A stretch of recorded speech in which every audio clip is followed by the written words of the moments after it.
Asperges me, Domine isopo et mundabor, lavabis me, et super nivem de alba. Today is Wednesday of the 11th week in ordinary time, and in our liturgy today, precisely from the first reading, we are going to extol the virtue or the virtues of vigilance and perseverance. These two virtues are critical in our Christian pursuit, especially in our Christian pilgrimage. And in looking at the virtue of vigilance, there's this thing about Elijah and Elisha. Elijah knew he would be going pretty soon, and Elisha was more of his subordinates, the one who was to take over from him. And a request was made from Elijah to Elisha. Ask for something. God so kind, Elisha did not ask for material things. Instead, he asked for a double portion of Elijah's spirit. Why? So that he can do much more than even what Elijah had done. Know full well that Elijah was one of the Old Testament's greatest prophets. He was dogged, he was committed. Whatever he put his mind to, he went about it. He feared no one. More than ever before, our world is in need of Elijahs. Our churches are in need of Elijahs. Men and women who will speak the truth unadulterated, like Elijah. Elijah was willing and ready to stand alone against the Canaanite worshippers. Over 400 of them, he was willing to stand alone. Elijah was willing to take his chance with God when they came to that battle, to know if God was going to show up for him. Elijah had an unflinching and an unambiguous love for God, an understanding of who God is. And he just kept following him.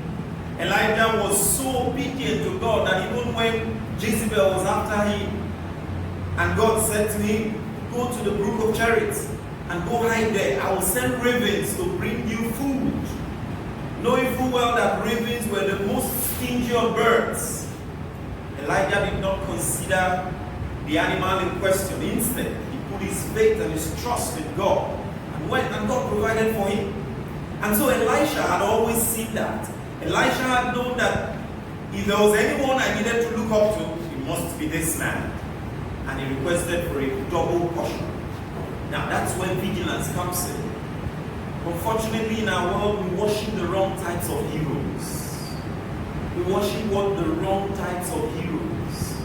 Those who are mentors to the young more often than not are those whom society applauds as the wealthy, the rich, the connected, the famous. Sometimes we begin to ask ourselves, what excites the average Christian?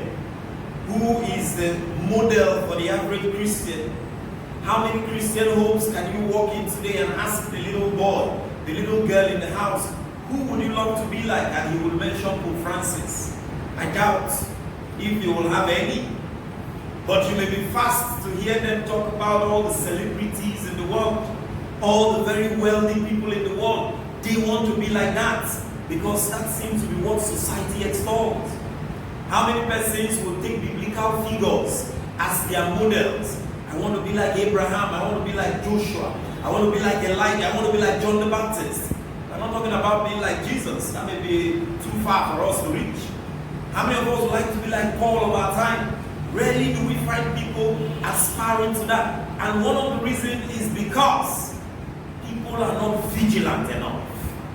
People are not vigilant for the eternal soul, for the outcome of what their lives will be in the end of time. Elijah knew his end was coming. Elisha knew full well that if I become like this man, if I take a double portion of his spirit, I'll be able to carry out exactly the same works he did, and even more. And more importantly, I will obviously end in the same place he's about to end. Dear friends, eternal vigilance is the price we pay for eternal liberty. Eternal vigilance. We cannot afford to be careless with our spiritual lives. We cannot afford to be careless even in a world that seems to pay a lot of attention to material things, to mundane things, to the cars you drive, to the food you eat, to the clothes you wear, to the connection you have to people in high places. We need to continue to extol that vigilance. And that was exactly what made the request of Elisha to be a very noble one. Now, if you also look at within the context of that vigilance, Elijah said to Elisha, if you see me when I am crossing over, if you see me, and when I put the cloak over you, you will get what you requested. If not, you will not. Now that's vigilance. You want something. How hard are you working for what you require or what you want from God? Even in our everyday lives. English people will say, if wishes were horses, beggars will ride. You ask somebody, what would you like to be? I want to be this, I want to be successful, I want to be that, I want to be this. Are you willing and ready to do the work that comes with achieving that success? Are you ready to pay the price that comes with it? Now, if Elisha had gone to sleep when Elijah was being taken up, definitely nothing would have come to him. But since he wanted a double portion, now he was going to be so vigilant, and then he had to be single-minded. Note that the crossing of the Jordan River there, the Jordan River that was described here, is a metaphor for confusion, is a metaphor for distraction, is a metaphor for something that we should be afraid of. It was enough to make Elisha confused. It was enough to make him scared. Oh, I may not be able to do this. Look at the river. How do I cross it? Are there moments in our lives where what is preventing us from achieving success is even the fear of failure? We are afraid that we will not succeed. We are afraid that people will not support us. We are afraid that we might just be alone if we take that stand. We are afraid of so many things. Dear friends, if you must get to the other side of the road, if you must be willing and ready to take up the mantle of leadership, if you want to be successful in life, then you have to be willing and ready to go all the way, regardless of the odds. You do not have to shudder. And that's about the vigilance and the need for us to persevere at all times. And conclusively, in our gospel reading, Jesus wants us to continue to do good. But it is not enough for us to do good. Our intentions for doing good must be pure. If our doing good is to win men's admiration, then we have won that, and that should be fine with us. If our doing good is so that society will applaud us, and sometimes even in our work, that is what we find. That's the difference between charity and philanthropy. In charity, your left hand must not know what your right is doing. But in our today's world, we offer the poor bread with one hand, and the second hand there is a camera wanting to capture the moment where we have given bread to the poor. We have had our reward. When we pray, we use so many words so that people think that, oh, this is a holy man, this is a holy woman. That is why his prayers are that lengthy. Or do we pray with the purest of intentions? Jesus says to the woman at the well of Samaria, the time is coming when people will neither go to the mountain, but those who worship me will do what? They will worship me in spirit and in truth. That time has come. The churches are not open, but the heart of God is open. Are we worshiping God in spirit and in truth?